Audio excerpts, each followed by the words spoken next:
What's up, guys? So, welcome to the first of the kind of, educational type videos that I'm going to be doing for you guys. Hopefully, trying to get one out each week on a range of topics. That range of topics I actually posted in one of the posts that I've put up, maybe under a video. I can't remember. I should have checked before I started recording this, but it is under one of them. Basically, this week we're going to be looking at, as you can see, system setting. Week 2, I'm looking at food environment. Week 3, cravings. Week 4, eating out. So planning and accounting for a meal out and alcohol, that kind of thing. Week 5 is kind of talking about mindset and avoiding the all or nothing type mindset that I find to be really prevalent and really destructive. And then week 6, kind of just looking at stress management and how that affects, I guess, our diet and our nutrition, and specifically looking at kind of your stress threshold, as I like to call it. But this week we're looking at system settings or system setting, which I like to think of as a better version of goal setting. Cool, so let's jump into it. As you'll probably notice with my slideshows, one of my favorite things to do is to find GIFs. Is that how you say it? GIFs? The little moving videos for my slideshows. So if you like them, awesome. If you don't, well, you're wrong. So enjoy anyway, and you're just going to have to deal with it, but you'll love it. Everyone loves it. Alrighty, so beyond goal setting. So system setting is, I guess, what I consider to be beyond goal setting. So the usual advice is that the best way to kind of achieve what you want in life, or to achieve your goals, to get into better shape, to build a successful business, to eat better, etc., is to set specific actionable goals. We've all heard that, we've all done it, and I think, like, to a certain degree it is still good. I still set goals. I still have my big hairy goal or big audacious goal and break that down and all those kind of things. But what we need to remember is that goals kind of provide a target, and they provide clarity in terms of direction, but they don't actually do anything to help us reach them. And so your results actually have less to do with setting goals per se, and a lot more to do with the systems. So one way to think about it is, while it may be the goal that an Olympic athlete wants to kind of win a gold medal, it's the daily systems, it's the practice, it's all those things that go into what they do day to day, what they eat, what they do at training, recovery, all those kind of things. They're systems that actually get them to that point, that end up in them achieving their goals. That's what makes it a reality, is the systems behind it. So obviously it's really, really important. Now, obviously, I would say that we need both, but that most people tend to just focus on goals specifically and never really get into the systems. Now, there's a number of problems, I guess, that I see with goal setting specifically. The first one is that winners and losers have the same goal. So, I forgot to put goal in there. Goal setting suffers from a huge survivor bias. And survivor bias basically just means that we focus on the people that have achieved and won, and we disregard the people who haven't. So if you look in weight loss literature and stuff, like, the success rate is very, very poor. Let's say, I think it's something like 80% of people regain lost weight, or something like that, which is quite abysmal. Don't get your hopes down though, because I would also say that more than 80% follow stupid, pretty retarded diets. So when you do the right things, we see better results. So yeah, don't worry too much about that. Anyway, survivor bias. So we focus on the people that win and disregard the people that lose. And so when we look at it, like, these people have the same goals. So it's not necessarily the goal that's setting it aside, it's kind of the system. And that's where it differentiates. The people that win and the people that lose are the systems, not necessarily the goals. Problem 2. Achieving a goal is only a momentary change.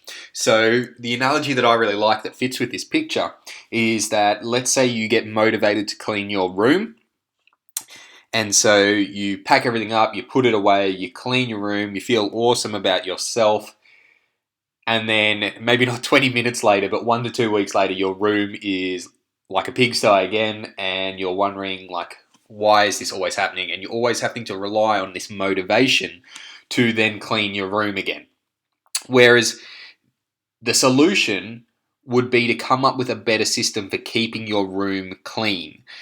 And that's the same again with weight loss, is that people focus on, how they can get to that outcome, that goal. And generally, a lot of the time, they choose methods that are unsustainable. And then they get there, but they haven't built up those habits, those behaviors, those skills, the systems to maintain it in the long run. Number 3, your goals can restrict your happiness. So this is a little bit of a weird one, but bear with me. So the assumption, what I mean by this is that often we have this assumption that behind any of our goals is, once I reach my goal, then I'll be happy. And the problem is that when we have this goals first mentality, it means you're continually putting your happiness off until you reach the next milestone. And this is this is something that I've struggled with a lot, and I probably still do to a certain extent, is I'm so goals orientated that I kind of get hyper focused on it, and I sometimes actually struggle to enjoy the present. And I think everyone can kind of relate to that to a certain extent. And that's the thing, is that it creates this either or conflict. You box yourself into this kind of narrow version of happiness. So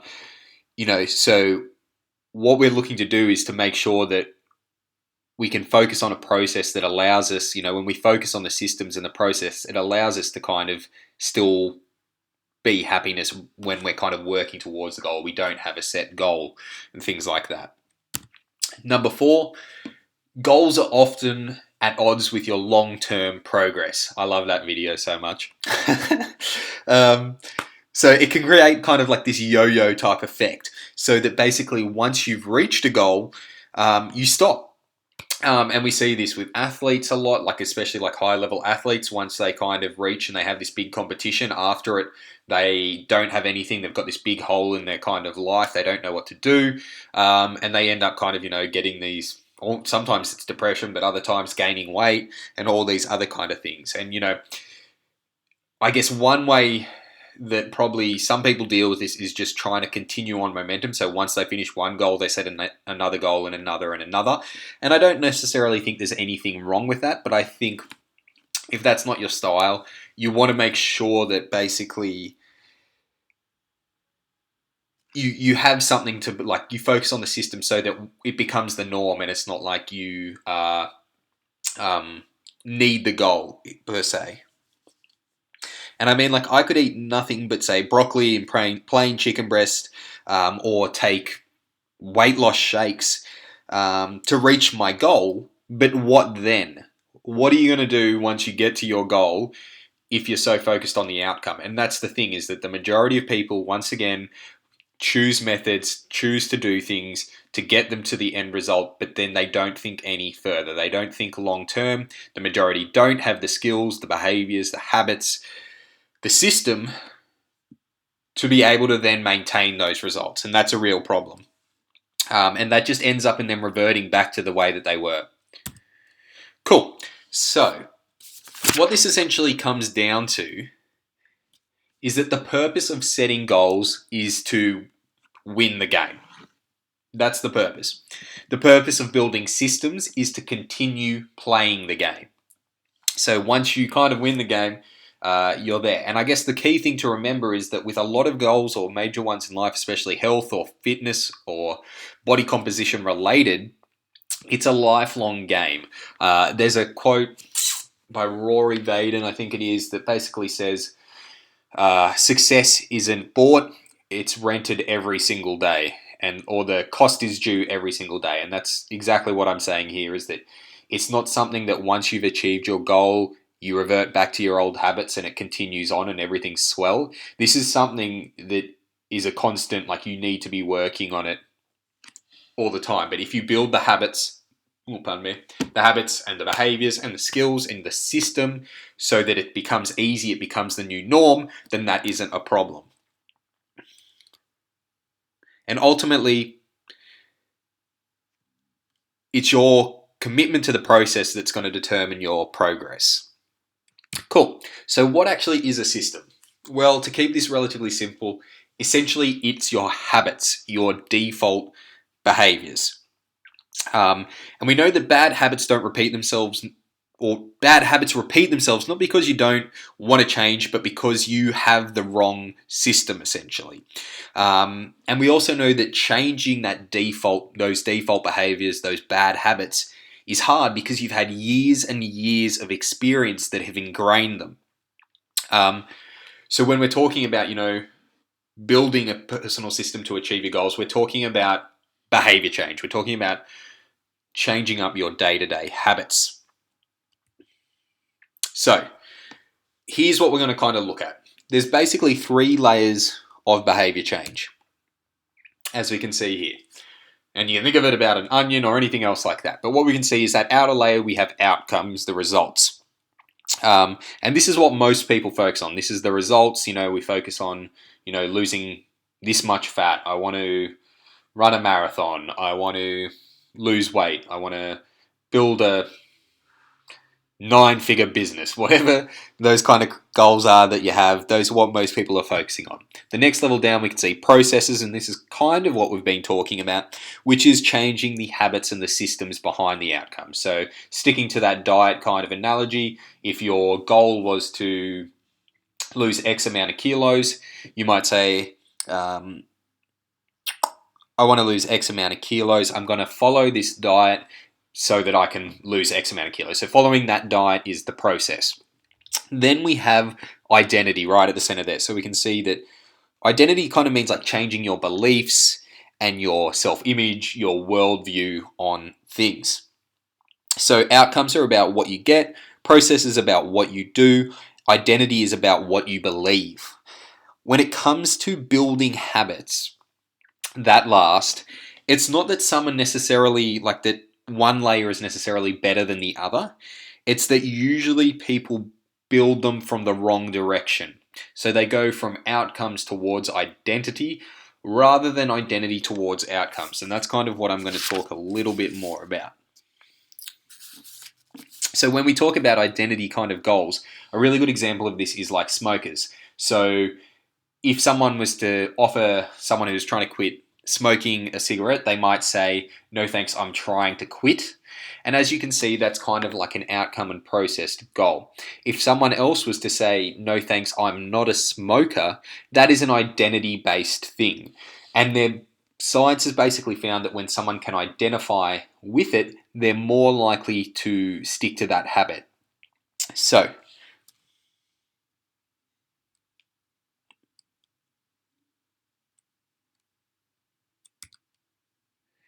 behind every system of actions are a system of beliefs. So this is by James Clear, who's written like a really good book on it, and it's where I've gotten a lot of like the habit related things from. So the majority of people, they set goals and they determine the actions they should take without considering the beliefs that are driving their actions. So they never shift away. They never shift the way that they actually view themselves, and they don't realize that that old identity can actually sabotage their new plans for change. So like I was saying, like when people follow these things and they make these changes, but unless you actually see those behaviors as like, or as the new you, or what you now do, your new way of life, they're never going to stick. And so here's the kind of key behind that. Whoop, nope. That was the key, sorry. Behind every system of actions are a system of beliefs. So what I want you to realize is that, sorry, I'm just going to have to check this. Okay. What I want you to realize is that your behavior, or any behavior that doesn't fit with yourself, like your concept of self, is not going to last. For example, you may want better health, but if you continue to prioritize comfort over accomplishment, you're always going to be drawn to relaxing rather than training. And so you may have a new plan and a goal, but if you haven't changed who you are, then it's never going to stick. Now, what we've also got to remember is that improvements are only temporary until they become part of who you are. So that's what we're basically talking about. When your behavior and your identity are fully aligned, so when they line up, you're no longer pursuing behavior change, you're simply acting like the type of person that you are. And this is the ultimate goal. When you get to this point, that's when things are the norm, that's when things are easy. And that's essentially, I guess, like the long-term goal for all of us. You want to get to the point where you don't have to think about making the right decision, or maybe you do, but it's not that effortful, because that's just what you do. And like when we talk about this, it's kind of like the goal is not to read a book. The goal is to become a reader. It's not, the goal isn't to write a book. It's to become a writer. You know, those things we're thinking about. What is that kind of identity at the center of it? What are you, and who do you need to be to kind of reach these goals? And your behaviors are usually a reflection of your identity. So I put this page down because basically these are some good examples of people that I've worked with who have envisioned this to a massive degree. So on the right-hand side, we can see we've got Elise down the bottom and James up the top.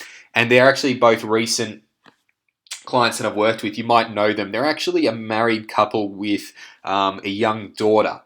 And they came to me towards the end of last year with the goal of basically improving their health, losing a little bit of weight, and setting a good example for their daughter as well.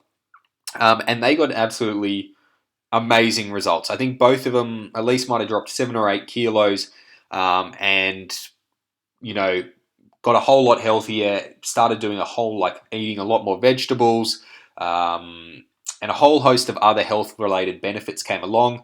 Jimmy, as you can see, obviously put on some lean body mass, also shedded some body fat. He's playing football, feeling better than ever. His energy levels are better. He's sleeping better. A whole host of other things. But the key thing that I wanted to get across here is that this specific situation, their whole lifestyle changed in kind of reasonably short time frame, like 12 weeks or so. And if you look at the testimonials on like my Instagram or something like that, or you read like their quotes, you can see that it wasn't just about kind of losing weight or anything like that. They talked about how it was a complete lifestyle kind of change, and that they're so grateful for it. Elise went from kind of really struggling to find time to go for a walk each day to now doing boot camps, doing boxing, and all these other things, and absolutely loving it. And to the point that both of them, like when we started with an initial deficit, so they were dieting and they were losing weight, but towards the end, like now, after that initial 12 weeks, we've actually brought food back up. And we're seeing kind of weight loss still kind of occurring, sometimes even just maintaining, but their body composition improving because their lifestyles changed. They're more active now, they're doing more exercise, their sleep is better, their whole health is better, and they're loving it.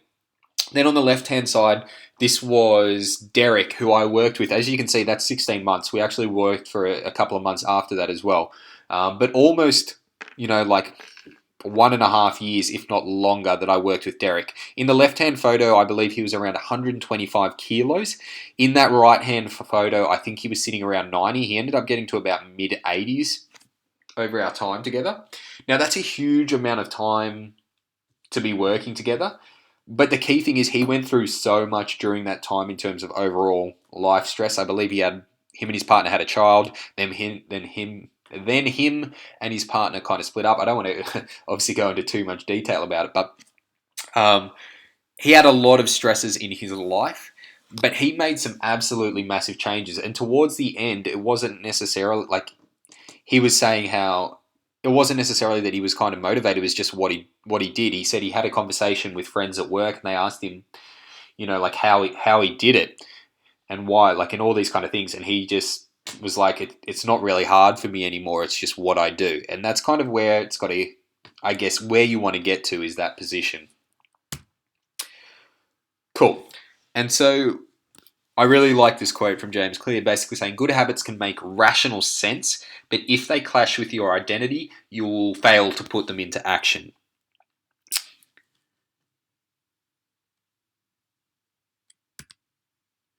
So, if our identity is so important, where does it actually come from? Like, how is it formed, and how can you emphasize new parts that serve to kind of benefit your goals and gradually erase those that hinder you? Um, and so, as I've written here, we can see every belief, including those about yourself, is learned and conditioned through experience. Now, this is kind of massive, but you're not born with these kind of beliefs, with this certain identity. Everything about you, or to a certain extent, from kind of your behaviors, your skills, your habits, they're all learned and they're all conditioned through experience. And habits in particular are kind of learned through rewarding and non-rewarding experiences, in that basically a habit is just a way of finding a solution to a problem in a simple way. So anything that you've learned is because you've had a problem and you've solved it. Like, so a really good example, or a really easy example, is you walk into a room and the light's off so you can't see anything. So to avoid stubbing your toe on the bed and swearing and waking up your partner, you turn on the lights. And so that's kind of a habit that you've learned and you got into.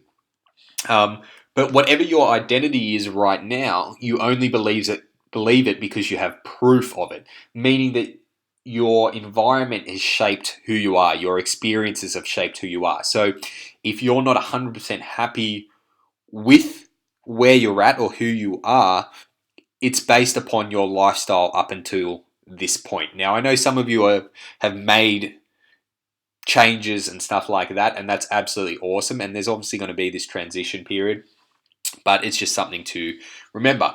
So, in a weird kind of way, there's a feedback loop that your habits and routines contribute greatly to the evidence that shapes your identity. So, that's pretty cool, I feel. And this is something that I absolutely love. When I came across this, I frothed on it. But every action you take is a vote for the type of person you wish to become.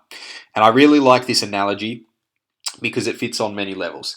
Basically, what you got to remember is that like any voting system or politics or anything like that, it's not about, like, you're not always going to be voting for the right choice. You're not always going to be making the right decisions, or decisions that align with who you want to become or your goals. There are going to be times when you don't, but the main thing is that over time we want to be putting more votes towards who you want to become, towards being the person you want to be, towards the behaviors and the habits and that kind of thing that are going to get you towards your goals, than the ones that are going to kind of take you away from them, if that makes sense. Cool. So we're going to basically just move on to the action point now. And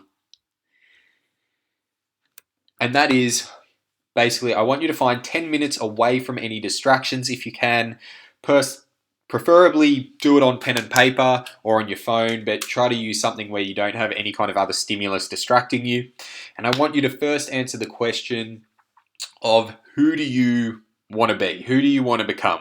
And I know that's a super, super deep question, and it's getting a little philosophical in here.